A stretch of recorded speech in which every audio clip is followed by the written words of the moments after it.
You're listening to the 10-Minute Bible Hour podcast. It's fast, fun, free, daily deep dive Bible. And right now we're talking about Galatians.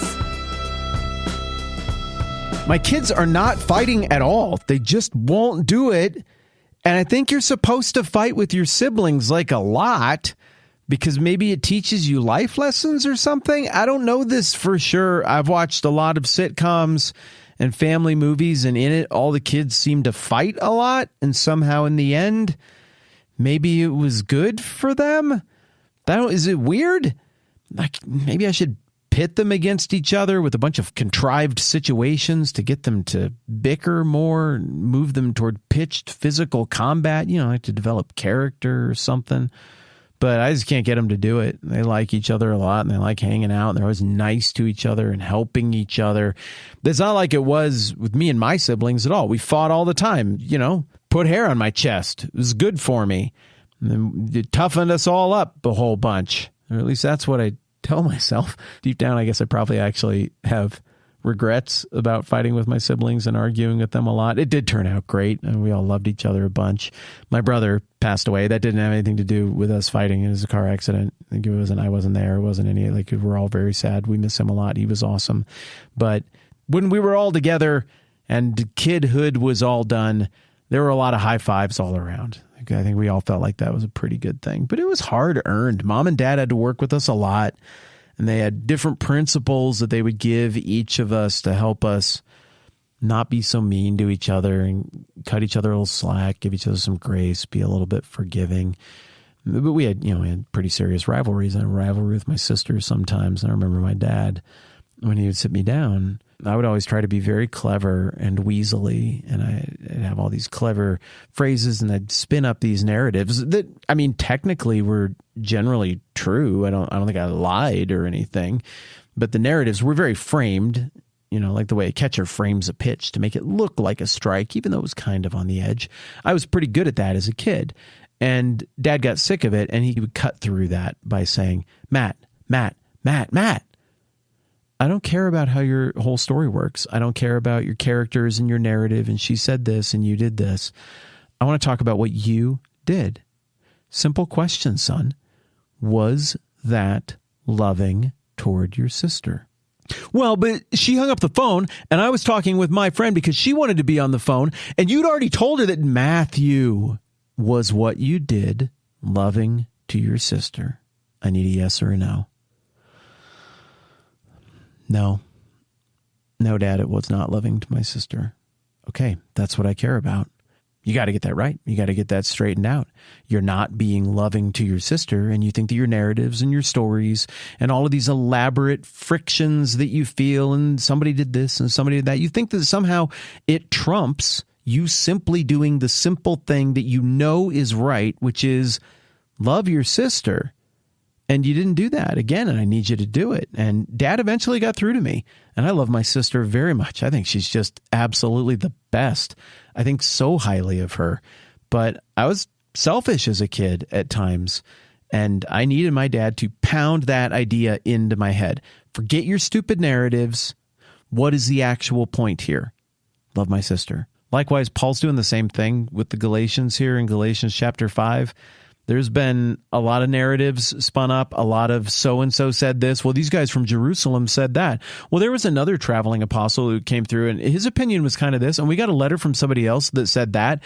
And a couple of the elders here at one of these churches in one of these Galatian cities said this, but these other people said that, but they thought they actually said this. And then they got into a big fight. And then one of their wives got mad at one of the other wives, and some of their kids got angry about it. And then they wouldn't even go to the shop that the other people owned anymore. And we had to have somebody stop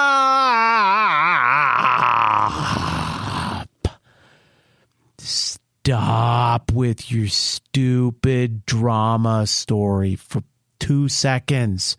I sense that Paul is saying, are you being loving to your brothers and sisters?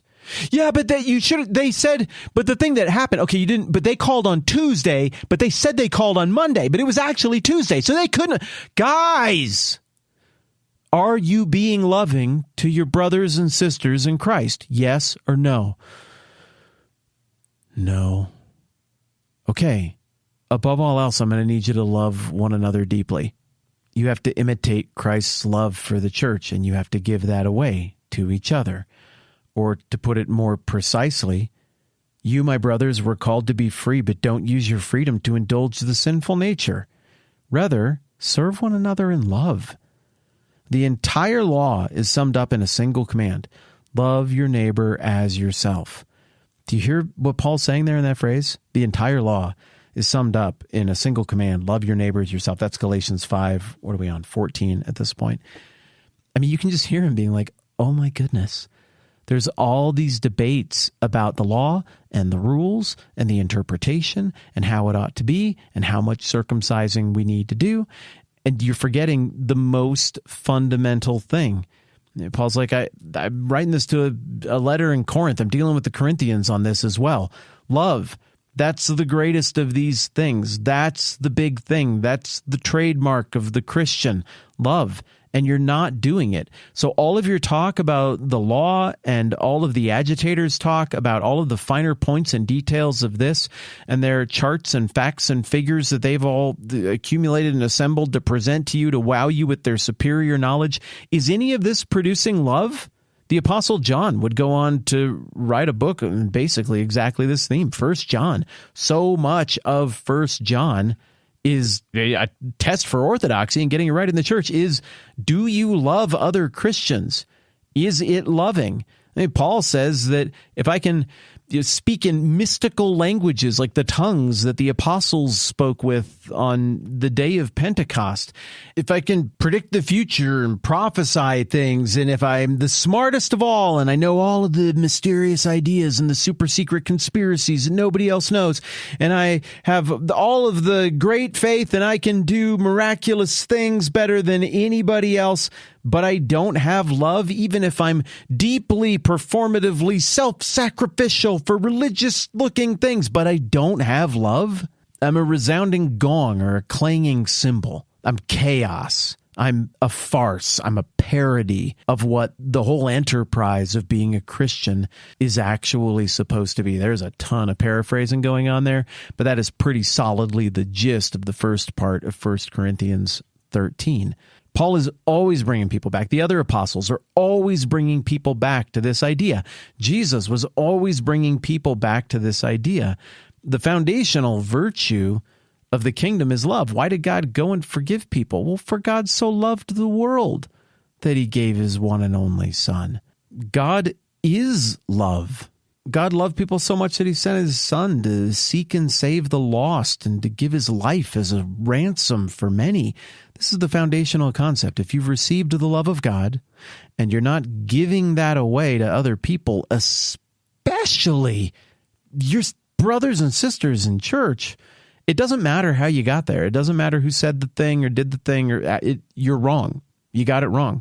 Matthew, it doesn't matter how you got to the place that you treated your sister that way. She may have been a jerk. It may have been very complex and very unfortunate, but were you loving to your sister? No, I was not. Okay, well then you were wrong, because at its foundation, Matthew, we love each other in this family, and you weren't loving to your sister. Love your sister. Okay. Paul is saying it doesn't matter how you got to this insane place with all of this arguing. I mean, we've kind of covered it. We've tried to sort it through. But all of that aside, at the most basic level, has this produced love in the church? Do you love your neighbor as yourself? No? Okay, well, you're supposed to do that because the whole law is summed up in this single command. Where did he get that kind of stuff? Well, I mean, Jesus. You remember Jesus from the Bible? The religion is named after him.